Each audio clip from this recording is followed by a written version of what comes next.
2025 ha sido un año muy especial para reivindicar nuestra democracia como una gran obra colectiva.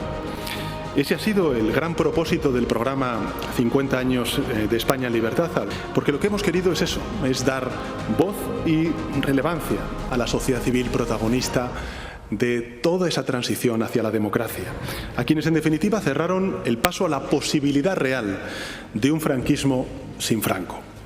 En aquella España, por supuesto, había muchísimo por hacer.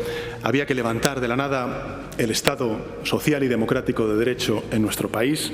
Había que llevar la Constitución de la mera retórica a la realidad de los hechos, y aún nos queda mucho. Pienso, por ejemplo, en la vivienda. ¿Qué tal? Muy buenas noches. España cumple 50 años en libertad, un aniversario que invita tanto a celebrar como a pensar. Quienes lo aplauden recuerdan el salto histórico de la dictadura a una democracia con derechos, servicios públicos y una sociedad abierta.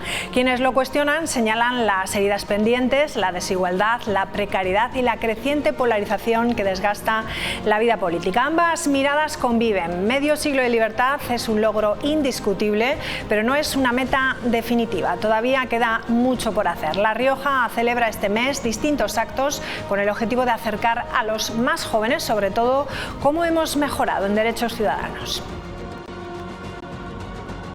En la Escuela Superior de Diseño de La Rioja, que es un lugar emblemático de la memoria democrática en Logroño, porque ahora es Escuela Superior de Diseño, hay mucha gente joven estudiando allí, pero este edificio ha sido, entre otras cosas, cárcel, una de las 4 cárceles de la ciudad durante la Guerra Civil, y hoy es, sin embargo, insisto, un espacio para la diversidad, para el conocimiento. En fin, nos ha parecido un buen lugar para hacer esta mesa redonda dirigida principalmente a jóvenes. Bueno, pues hablaremos de ello en la tertulia. Y ahora quiero que se fijen en una imagen. Hace una semana justa, el pasado lunes, se vino abajo parte de la Torre del Conde, una construcción medieval ubicada en Roma, en las cercanías de los foros imperiales y del Coliseo. El colapso se produjo durante los trabajos de restauración que se realizaban y que ha dejado un balance de un fallecido y la apertura también de una investigación por parte de la Fiscalía de Roma por posible delito de negligencia. A veces solo se habla de patrimonio cuando se pierde. Estos días lo hemos visto también en Italia, donde este edificio histórico que llevaba años mostrando daños estructurales colapsaba parcialmente, reabriendo el debate sobre la conservación preventiva. Expertos y asociaciones señalan algo fundamental: el patrimonio no se conserva solo, requiere planificación, recursos y responsabilidad compartida. La semana que viene se celebran en Logroño las 23ª Jornadas Internacionales de Intervención del Patrimonio.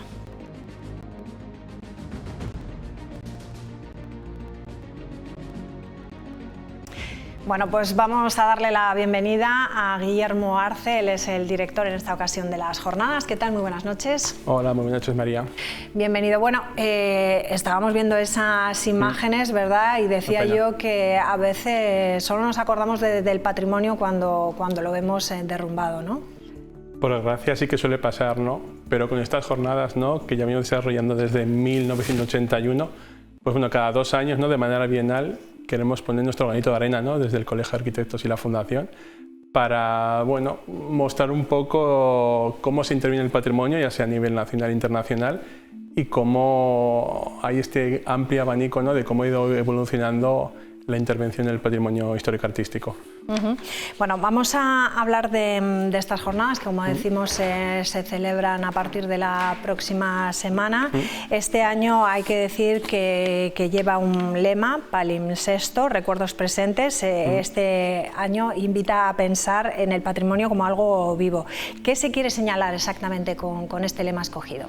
Pues mira, palimpsesto hace mención a ese manuscrito, ¿no?, que se escribe, que se borra la escritura artificialmente, ¿no?, esas capas que van surgiendo a lo largo de la historia, que los edificios pasan, ¿no?, por determinadas épocas, y luego este segundo guiño de recuerdos presentes a la historia de Ramón y Cajal, de cómo aunaba, ¿no?, el tema científico con el tema artístico. Es una pequeña alegoría, metáfora a su autografía de Recuerdos de mi vida, en la cual enlaza un poco, ¿no?, lo que es la investigación científica con esa vena artística, que creemos que va muy de la mano de la figura del arquitecto que interviene en el patrimonio. Este año también se rinde un homenaje al arquitecto riojano Gerardo Cuadra, arquitecto esencial para nuestra comunidad. ¿Cuál fue un poco el legado? ¿Qué es lo que se quiere hacer en este homenaje? Pues bueno, como bien se nos comentaba antes, ¿no? Falleció el año pasado y coincide que el año que viene es el centenario de su nacimiento. Y bueno, es una figura imprescindible en la historia de la arquitectura de La Rioja contemporánea, ya sea por la obra nueva o por la intervención del patrimonio. La mayoría de la gente que nos ve tendrá en la mente la iglesia de la Unión, que es igual a la más reconocida, pero bueno, intervenciones en la Catedral de Santo Domingo, en el retablo de Cenicero, y creemos que parte de este patrimonio de La Rioja se tiene que entender de la mano de Gerardo, y únicamente pues queremos hacer este guiño, este pequeño homenaje, ¿no? a esa figura que ha sido tan importante en los últimos 50, 60 años, ¿no? de este arquitecto y sacerdote, ¿no? que a partir del Concilio Vaticano II, ¿no? reinventa todo el espacio litúrgico y cómo interviene, ¿no? De hecho, la conferencia de José Miguel León de renovación y controversia, pues siempre de la mano, ¿no?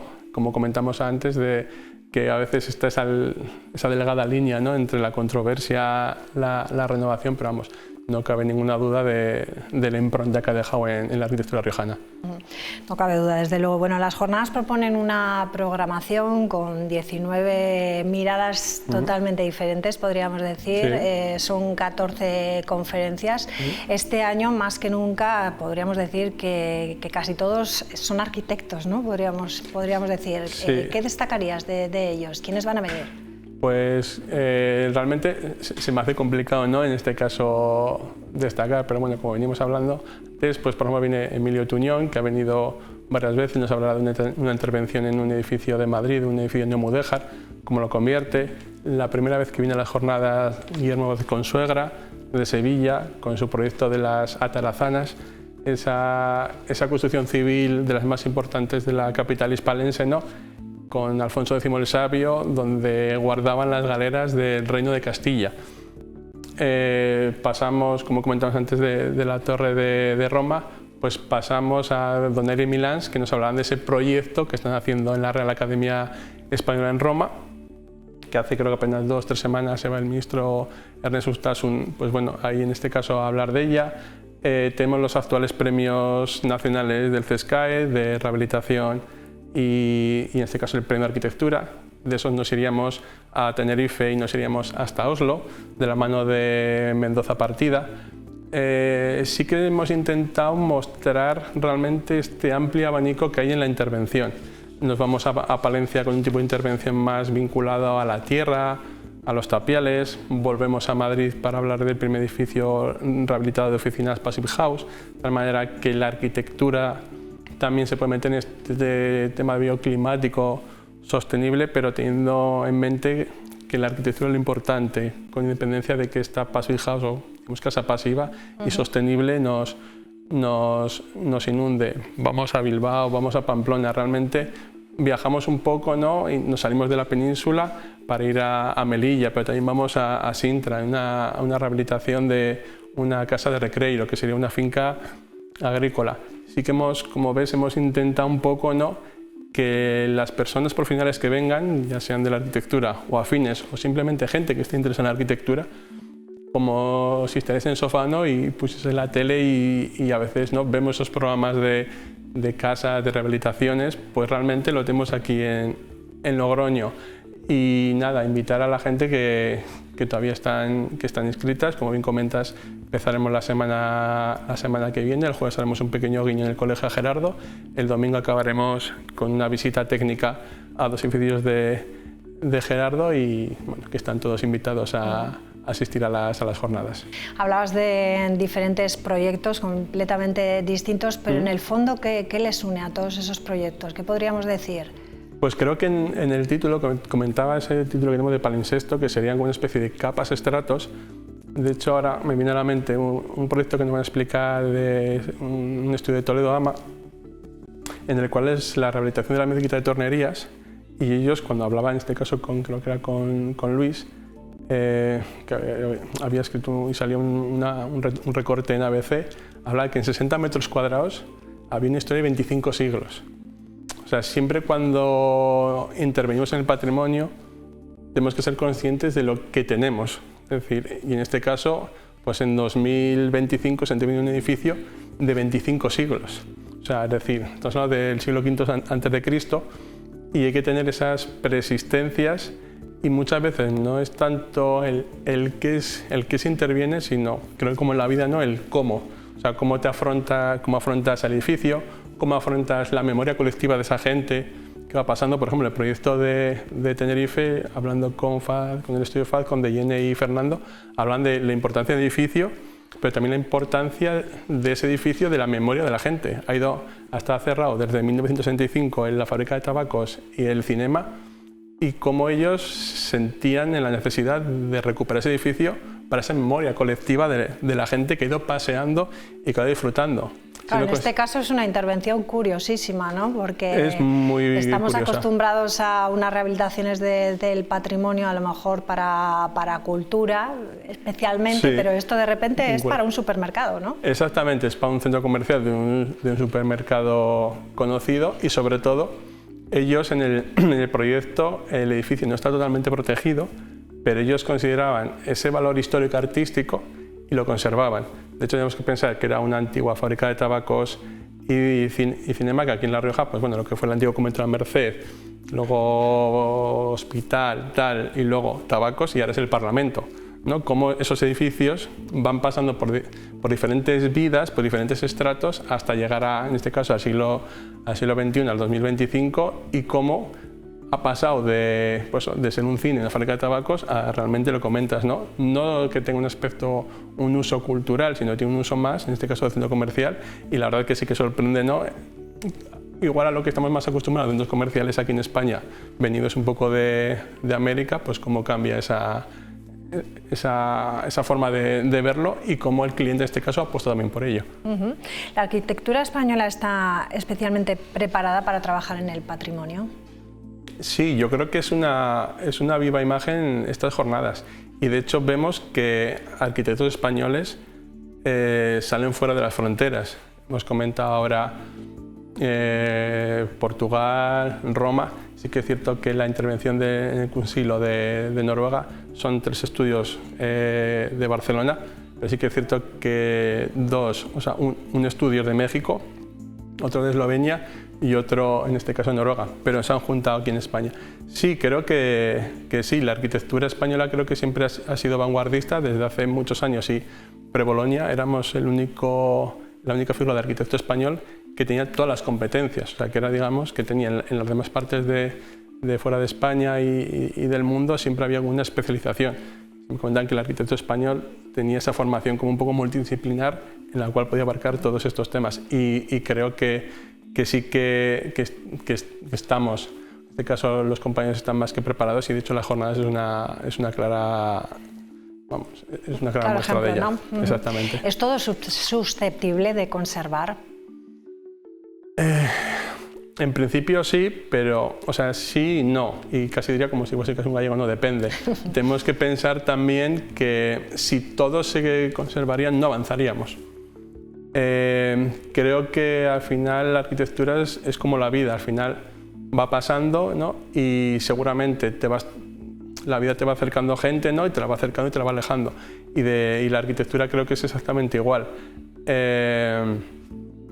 Hay que ver la importancia que tiene y luego ver también ese entorno, ¿no? Cómo interviene. Además, creo que todo no se puede, igual ni se debe. Sí que es cierto que también tenemos que ver un poco ya no solo lo que se pueda, y luego también qué se hace con toda esta huella de carbono, ¿no? Y la descarbonización, que muchas veces no es tanto igual demoler como realmente volver a hacer o rehabilitar, ¿no? Creo que es más importante intervenir a la mano de obra, que nos cueste dinero decir la mano de obra, que no los materiales. Entonces creo que ahí está un poco el equilibrio entre qué es lo que hay y qué se puede hacer, e intentar tomar la mejor decisión, que, como te decía antes, bajo mi punto de vista no es tanto el qué, sino el cómo se interviene.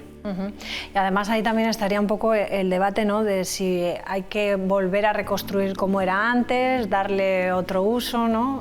Sí, O adaptarse un poco al territorio, que es lo que estamos hablando, ¿no? Exactamente, sí, es una discusión, ¿no?, que yo creo que llega casi desde el 19, ¿no?, de la mano de Billy LeDuc y William Morris, ¿no?, de si es más intervencionista o menos. Lo veíamos el año pasado con la intervención en París de Notre Dame, ¿no?, como esa aguja que la conservaban. Previamente esa aguja la había hecho como a él le pareció Billy LeDuc, o sea que ha sido una reconstrucción de una reconstrucción.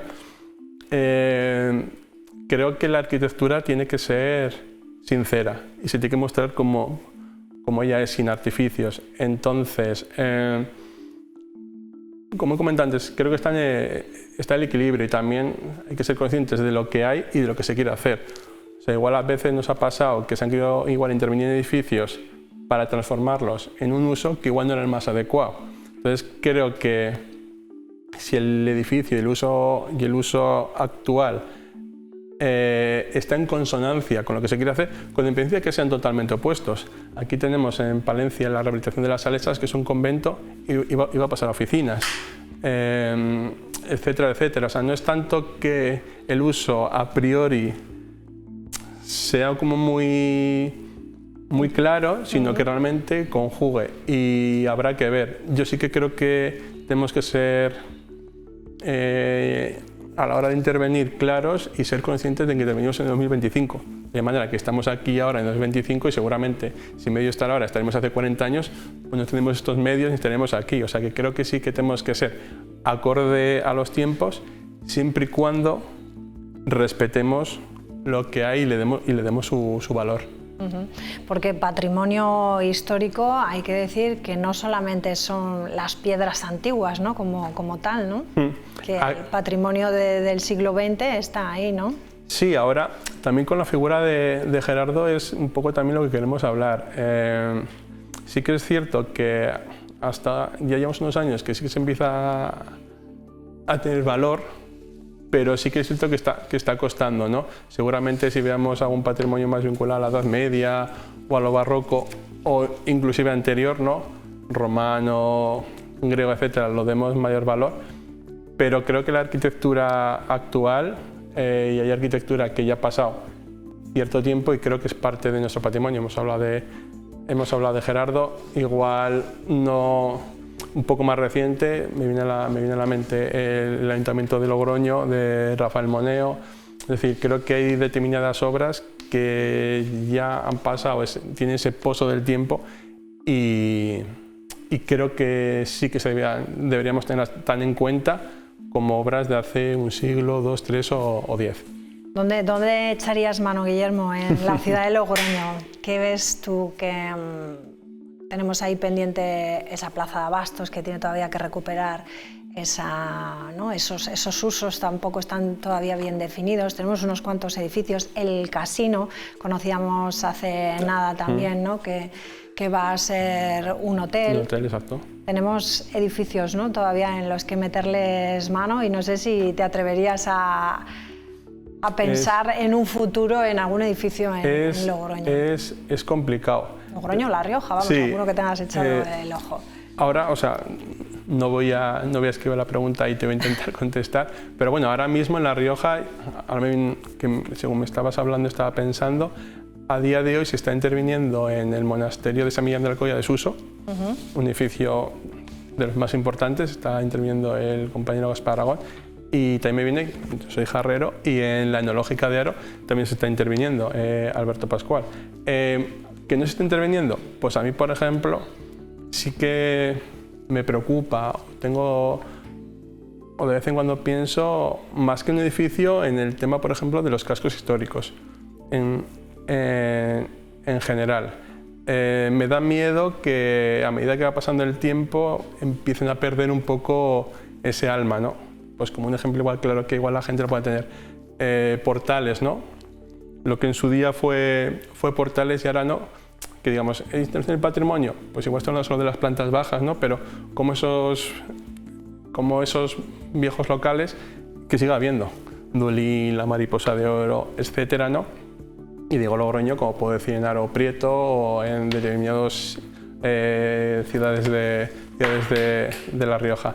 Pero ahí sí que es lo que igual me preocupa, más que en su edificio en concreto, que las ciudades, ya sea de La Rioja o en este caso España y en general, mantengan ese alma, ¿no? Que cuando viajamos y vamos a ver una ciudad nos damos cuenta de que es diferente, ¿no? Pues sí que me gustaría que esas, ya sea en este caso en Logroño, claro, pero me da igual Arnedo, Calahorra, Alfaro, etcétera, sigan manteniendo ese alma, ¿no? Y la sensación de que vas a una ciudad y que es diferente de otra, ¿no? Que no estás casi en un decorado, ¿no? En la cual muy bien, ¿no? Si te diese una vuelta y cerraste los ojos, no supieras muy bien dónde estás, ¿no? Eso es igual mi aportación a lo que me has preguntado. Pues Guillermo Arce, lo vamos a dejar aquí. Recordamos que estas jornadas se van a hacer de jueves a domingo, ¿no? Y que todavía están abiertas esas inscripciones. Un placer reflexionar estos minutos sobre la arquitectura. Me imagino que se tomará nota de todos esos proyectos tan chulos, ¿no? Y tan originales que se van a plantear en estas jornadas. Gracias. Buenas noches. Muchas gracias. Buenas noches. Bueno, hacemos una pequeña pausa. Regresamos enseguida. Hasta ahora.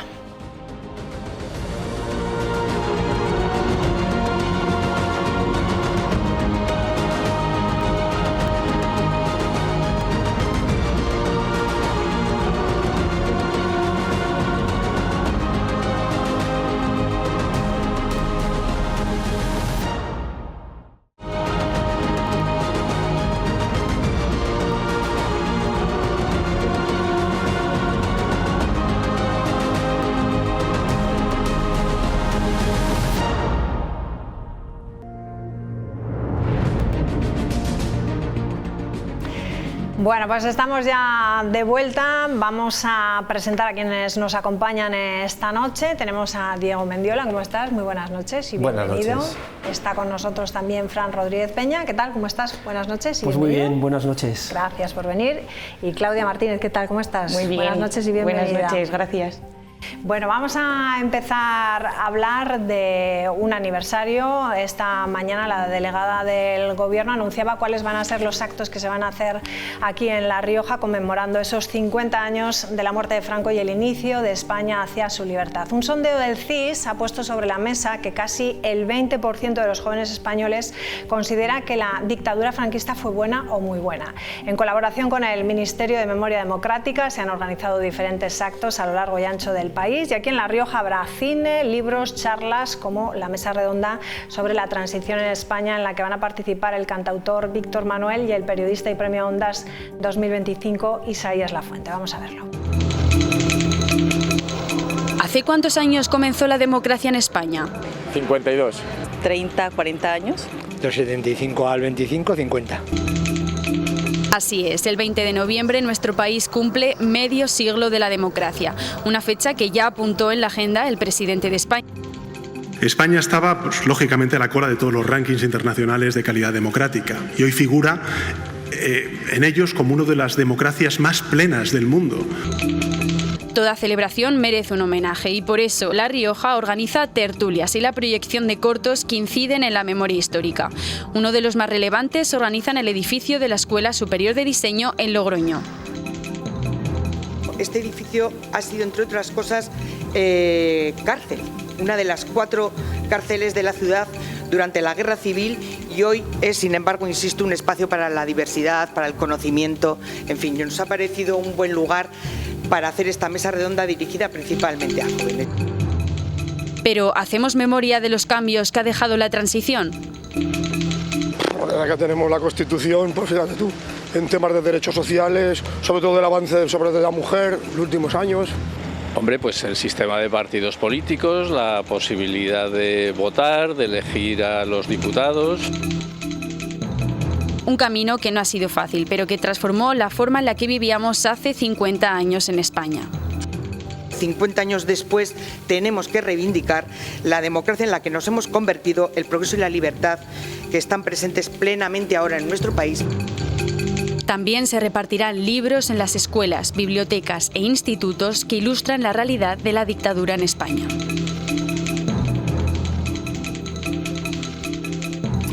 Venga, pues empezamos en la mesa. Un poco el debate empezaría por ahí. ¿Qué es lo que estamos exactamente conmemorando? 50 años del final de la dictadura, 50 años de la construcción democrática.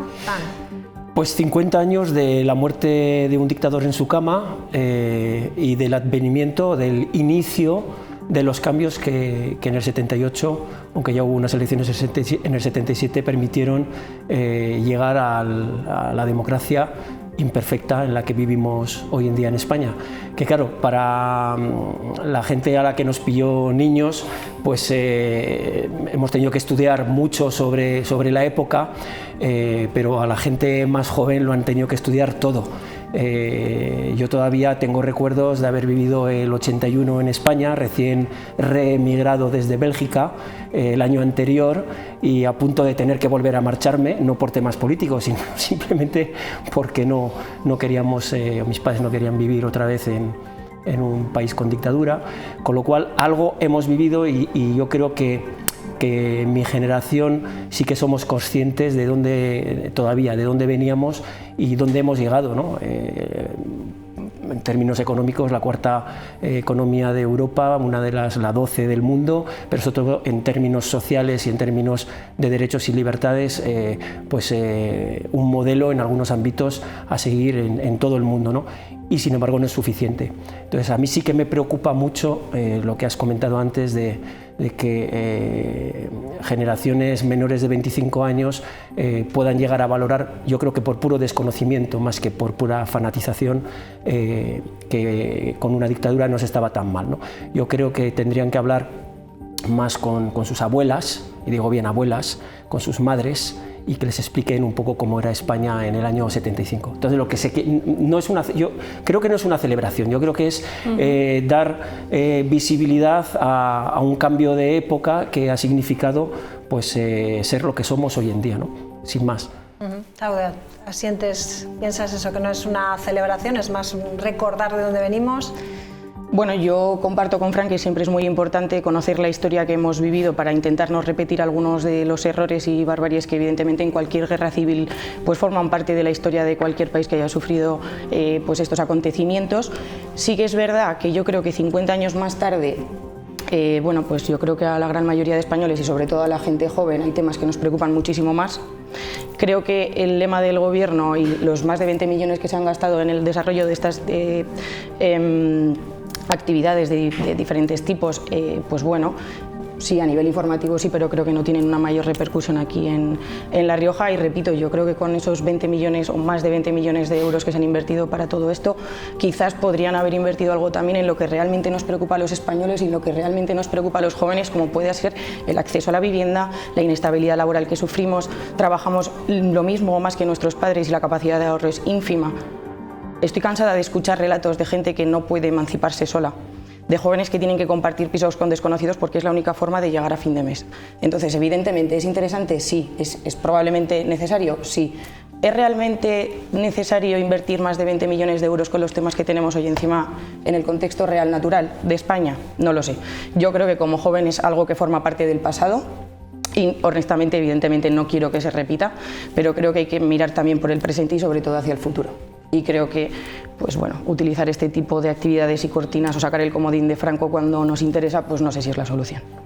Diego, 20 millones. Sí, discrepo con ambos. Yo creo que la libertad y la democracia en este país, había gente que ya era demócrata y ya luchaba por la libertad mucho antes de 50 años. La democracia en este país se empezó a construir en el penal de Burgos, en la cárcel de Carabanchel y en los pelotones de fusilamiento. Ahí se empezó a construir los demócratas y en el exilio. Y luego, pues 20 millones, no sé si son muchos, si son pocos. Yo creo que están bien invertidos porque hemos tenido a un señor durante casi 40 años de rey haciendo el indio por Vaqueira, pagando a sus amantes, y ahí sí que nos hemos gastado una pasta. Un tipo que se cree que la democracia la trajo él no trajo absolutamente nada, porque fue heredero de Franco y ahora lo reconoce. Ni fue demócrata ni ha sido demócrata nunca. Y ese es el problema de construir una democracia sobre la desmemoria, sobre la amnesia y dando un protagonismo a gente que no lo merece.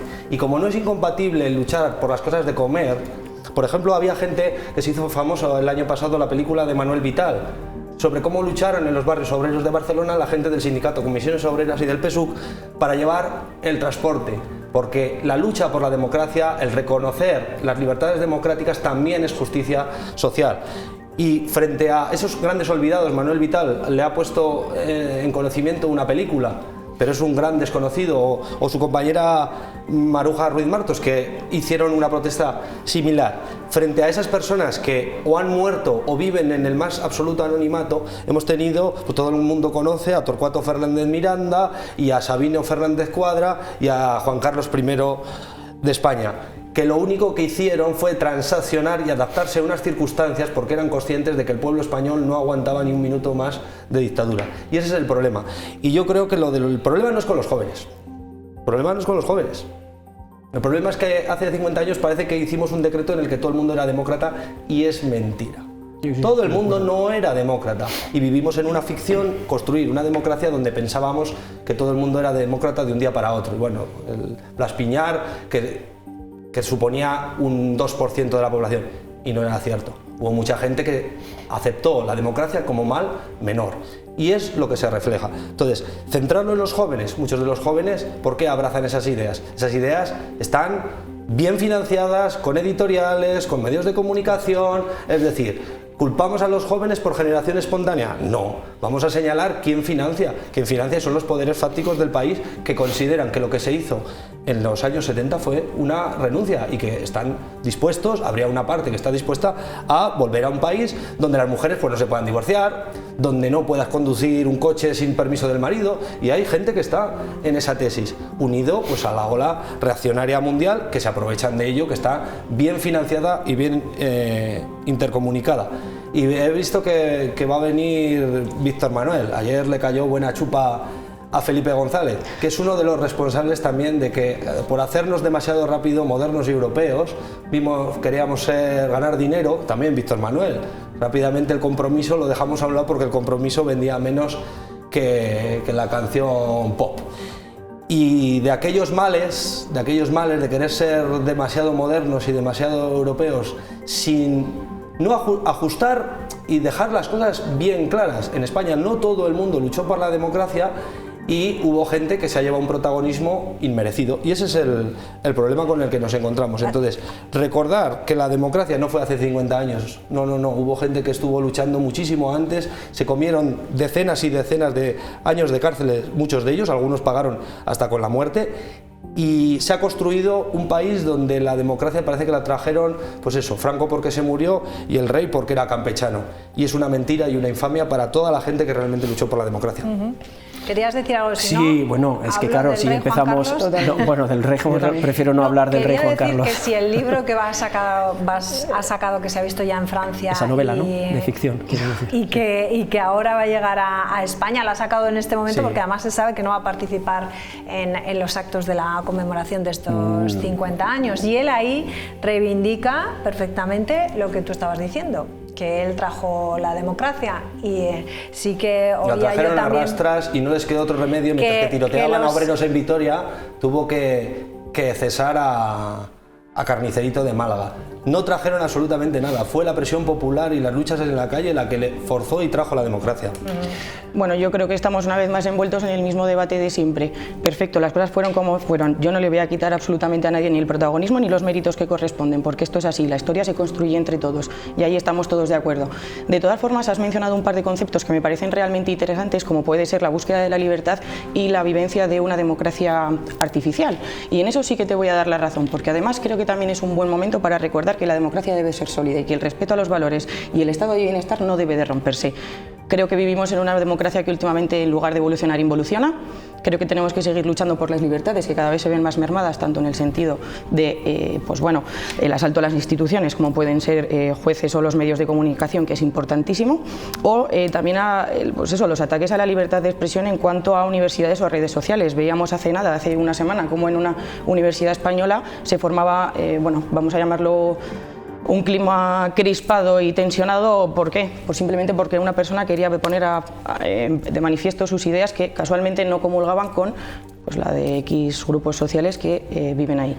Bueno, sí, creo que es importante conocer la historia, evidentemente, creo que no hay que quitarle méritos a nadie, evidentemente, creo que gracias a ese momento también se dio paso a la transición y se dio paso a la democracia que hemos disfrutado durante muchos años y que lastimosamente no disfrutamos hoy, porque no la disfrutamos, y bueno, creo que por un lado está muy bien recordar esa parte de historia, pero creo que también tenemos que poner sobre la mesa temas de actualidad y temas que nos interesen a todos, porque sí, el pasado está muy bien, pero vamos a intentar trabajar en el presente y construir un futuro mejor. Yo fíjate que sí es importante rememorar estos 50 años de la muerte de un dictador que, entre otras cosas, no hubiera permitido que una mujer joven como tú estuviera en un programa de televisión como este y que tú estuvieras dirigiendo como diriges este programa. Ni siquiera para decir, para meter argumentos como que quien fue el otro día a una universidad española a hacer no sé qué, no deja de ser un alborotador fascista que va a reventar, que va a provocar, que va a provocar y que va a reventar. No, es que la democracia se basa en respetar a los demás, pero yo respeto a los demás, no lo que dicen u opinan los demás, porque no todas las opiniones son respetables. Por ejemplo, la de este señor alborotador que va a las universidades a hablar mal contra los inmigrantes, es decir, contra mí y mi familia, que va a hablar mal contra las mujeres, que va a hablar mal contra los homosexuales, sí. No es entonces el problema es cuando el problema cuando confundimos los discursos son públicos, se puede ver sus discursos y su trayectoria, perfectamente en cualquier momento ver cómo y ese es el problema, es que confundimos muchas veces la libertad propia con la falta de libertad de los demás. Totalmente de acuerdo también. De acuerdo no, porque ahora le vas a dar la vuelta volviendo a lo de... Yo no le voy a dar la vuelta, es que... Yo voy a dar mi opinión como creo que la estás exponiendo. Si tu opinión... Hablar de que una persona es agitadora por el simple hecho de llegar a un campus y exponer unas ideas distintas a lo que... unas ideas distintas, una semana anterior a que fuese esa persona alborotadora, como dices tú, a esa universidad, si eso pasaba, fue un ministro y se dieron charlas de otro tipo, con otro tipo de temática. Pero no tiene ¿Tú viste a alguien de otro pensamiento distinto a acosar a las personas que acudían al acto? Todavía me acuerdo de scratches, una señora de un lado, pero sobre todo ahora señoras de otro. Mayores y niños que fueron golpeados y fueron devastados, calles de esa ciudad que no voy a mencionar, completamente arrasadas, con fuego, con contenedores volcados, con cristales de comercios volcados, de verdad. Que me estás hablando a mí, que yo he vivido lo de ETA, tú no lo has podido vivir y menos mal que no lo has podido vivir, pero que yo he ido a enterrar a compañeros, a funerales de compañeros, a velatorios de compañeros, a manifestaciones por compañeros, a mí me han escupido desde los balcones y digo, a mí que no soy nadie, que soy alguien de La Rioja, no alguien de Basauri, de Rentería o de tal. Claro, no es tolerable, puede ser tolerable. Pero esto tampoco puede ser tolerable. Pero tampoco puede ser tolerable es que una persona que se supone que te considerarás demócrata defender agitadores que son auténticos escuadristas fascistas. Yo siempre voy a defender la libertad de expresión y la convivencia, y igual que yo soy capaz de respetar discursos que no comulgan conmigo, igual que yo puedo acabar. No puedo terminar. Igual que yo no se puede ser tolerante con la intolerancia. Y personas que lo único que yo estoy poniendo encima de la mesa es que hay que ser con falsedades, señalando a las minorías, señalando a la gente más desprotegida, que son unos cobardes y que jamás van a señalar a los verdaderos responsables y dueños del país, que lo que hacen es culpar al pobre de solemnidad en vez de a la persona. Tú has dicho de la vivienda. Pocas veces les he visto yo protestar contra fondos buitre o contra grandes inmobiliarias. ¿Por qué? Porque lo fácil es ir a por el ocupa o a por la persona que debe el alquiler. Y eso es a lo que se dedican. ¿Sabes cuánto porcentaje de vivienda se compra por fondos buitres? Con esos grupúsculos, lo que... ¿Cuánto porcentaje de vivienda se compra por fondos buitres? ¿Tú lo sabes? En Madrid, la inmensa mayoría. En Madrid no, aquí, que es lo que me interesa. No, a mí me interesa a ti te interesa toda España porque no conocemos los datos. Evidentemente, creo que nos estamos yendo por las ramas. Estábamos hablando de la falta de libertad de expresión. Creo que tenemos que... Hay un concepto de democracia muy finito, muy finito.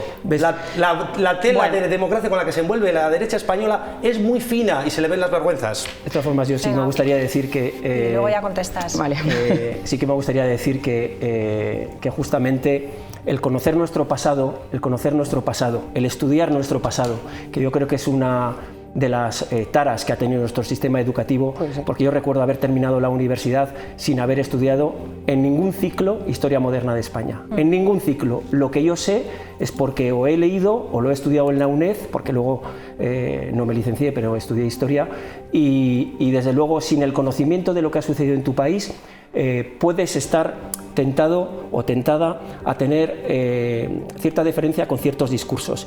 Y cuando repito que todas las personas son respetables, pero sus opiniones no, por ejemplo, te pongo un ejemplo muy sencillo. O sea, para mí las opiniones de un homófobo o de un racista o de un clasista no son respetables, y yo las voy a combatir.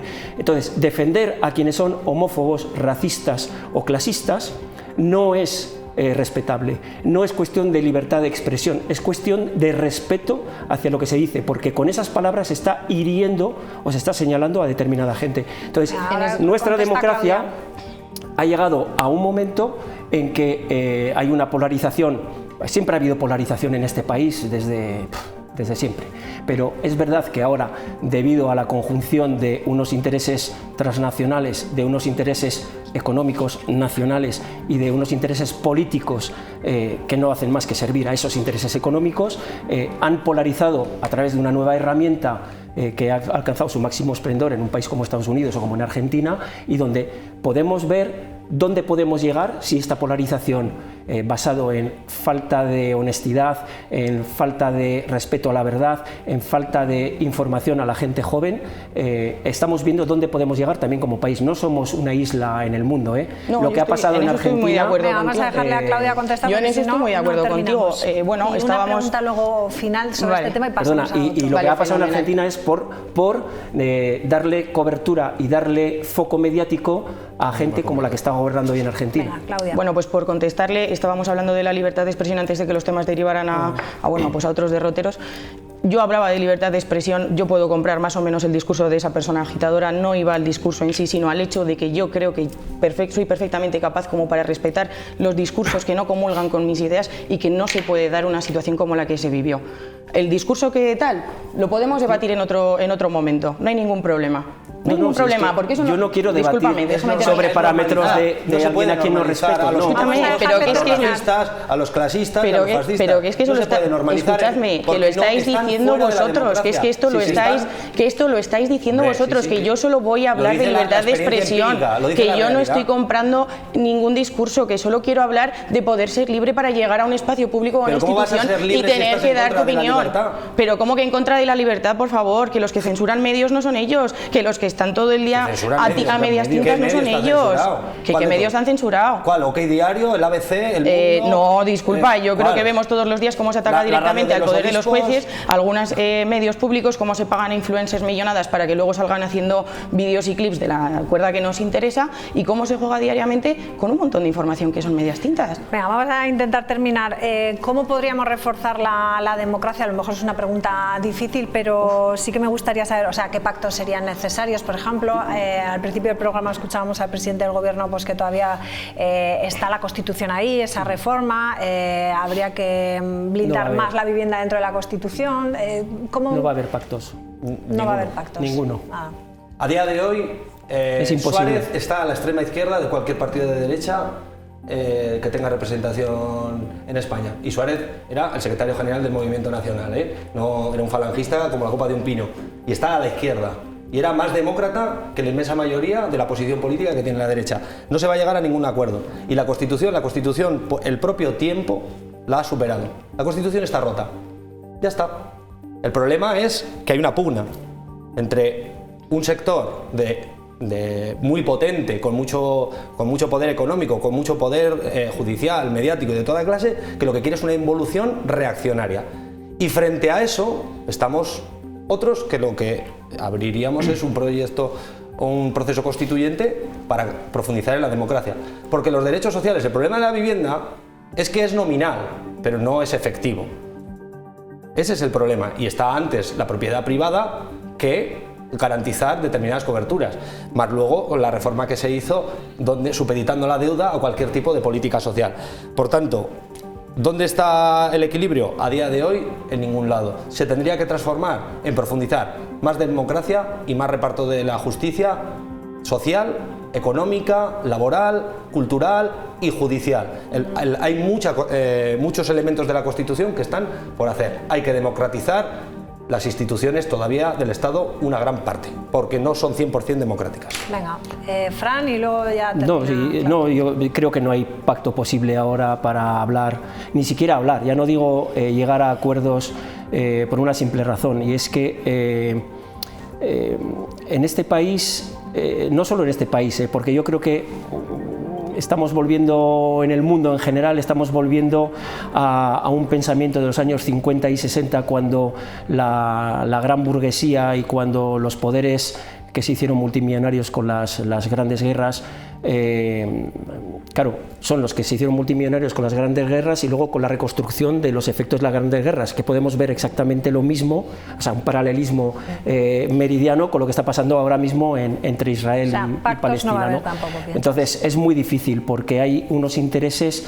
que no son los intereses de la mayoría de la gente, y esa gente tiene mucho más poder que antes, porque tiene casi todos los medios de comunicación, tiene las redes sociales, tiene el dinero de las grandes multinacionales para pagar a todos estos que decías tú, influencers, o a esos toda la bots, oligarquía latinoamericana. claro, es decir, es muy complicado, porque sus objetivos, yo creo que no son los objetivos de la inmensa mayoría de la gente de este país. Porque yo con alguien del Partido Popular o de Ciudadanos en su día o de tal, en materias concretas podría llegar a un acuerdo perfectamente, claro, decir, oye, pues mis objetivos en vez de ser 10 me los dejo en 8, pero tus objetivos en vez de ser 2 que lleguen a 4. Pero es que hoy en día yo creo que estoy con Diego, es casi imposible. Claudia, ¿cómo piensas que se podría Bueno, pues yo estoy estoy bastante de acuerdo en algunas cosas. En este sentido creo que no se va a alcanzar ningún pacto. También es importante preguntarse el por qué no se va a alcanzar ningún pacto, y es que contamos con un gobierno, pues bueno, que va dando palo de ciegos. Junts ya anunciaba la semana pasada que va a producir un bloqueo y que no va a aprobar ninguna ley. Por tanto, estamos estancados, estamos bueno, pues eso, en un momento en el que pues ni para adelante ni para atrás, para que nos entiendan los espectadores, y evidentemente lo único que estamos es siguiendo, o sea, lo único que es seguir tensionando el clima, ¿y cuál es el problema? Esto no lo pagan los que gobiernan ni los que construyen pactos, es que esto lo pagamos los españoles, la gente que contribuye. Pero la ¿qué gente estamos que está pagando, cansada. Claudia? ¿Qué estamos pagando? La no acción, la subida de impuestos.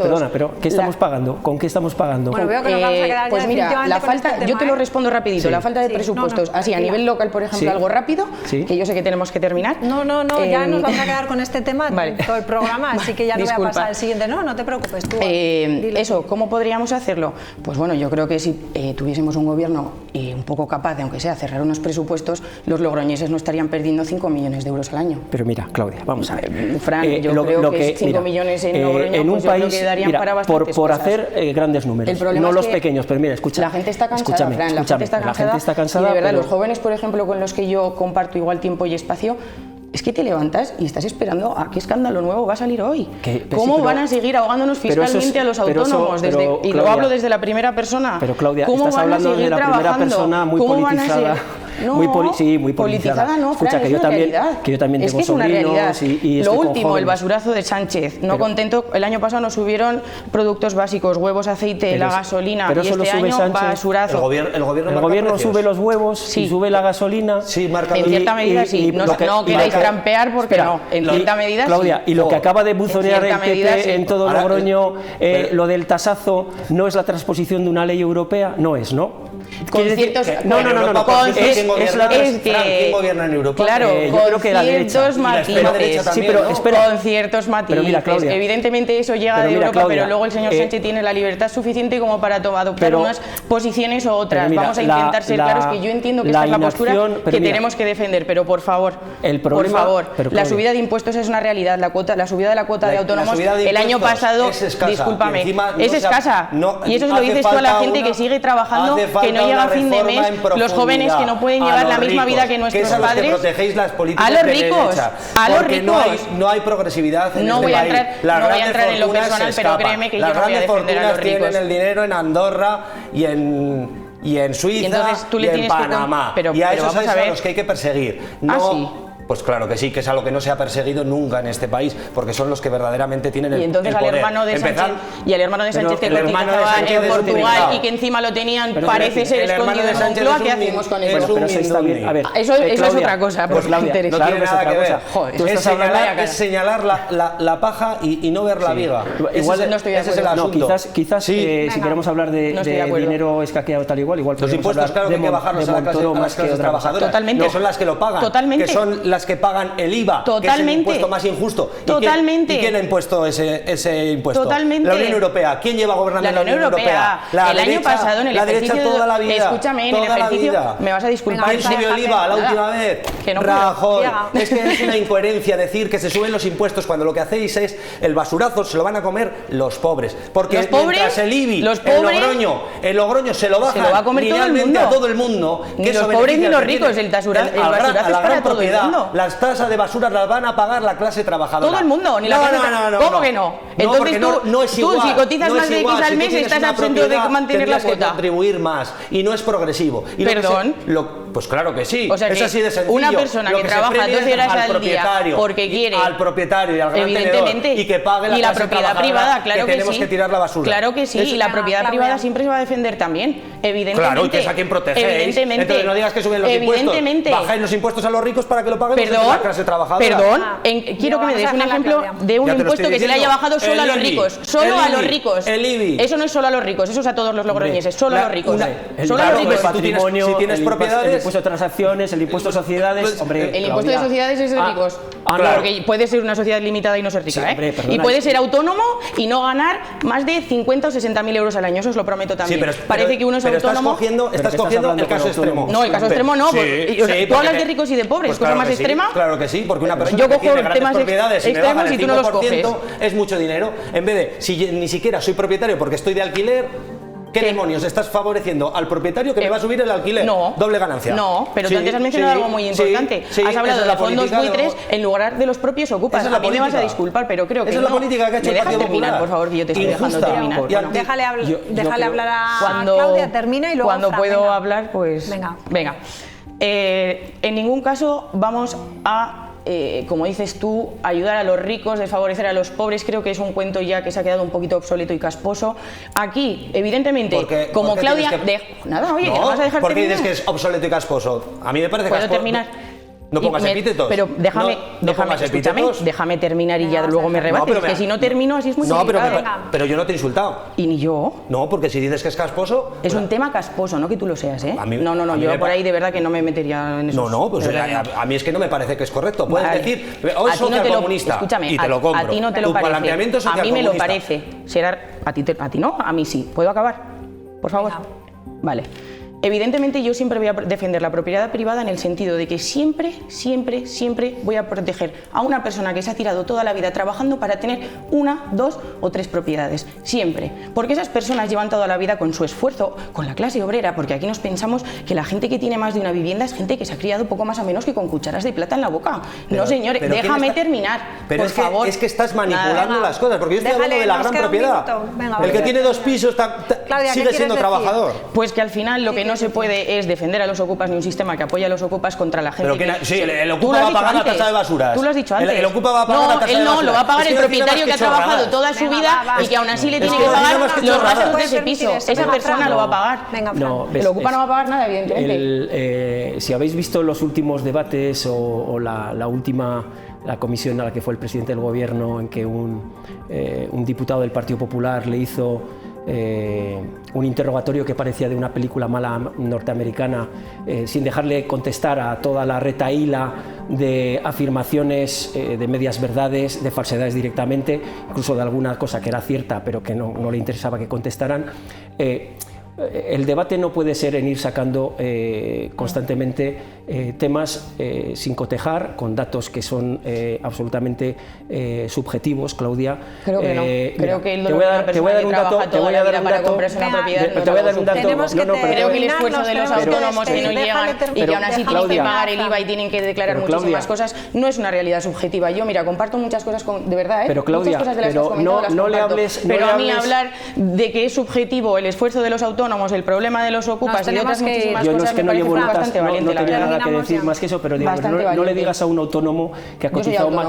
No le digas a un autónomo que ha cotizado casi toda su vida, tengo 57 años y que lleva más de 40 años cotizados, porque empecé a trabajar con 17 años y a cotizar con 17 años. No le hables de lo que pagan impuestos, de lo que o sea, puedes hablar de otras cosas, pero a mí de eso. Porque yo lo hablo de mi propia experiencia. Sí, pero ¿cuántos años tienes tú, Claudia? 28, venga, no vamos a empezar con la edad que cada uno tiene. Años. Bueno, 5 años con mi propia empresa. Cuando lleves 40 años cotizando, soy perfectamente capaz de saber y valorar la situación de los autónomos.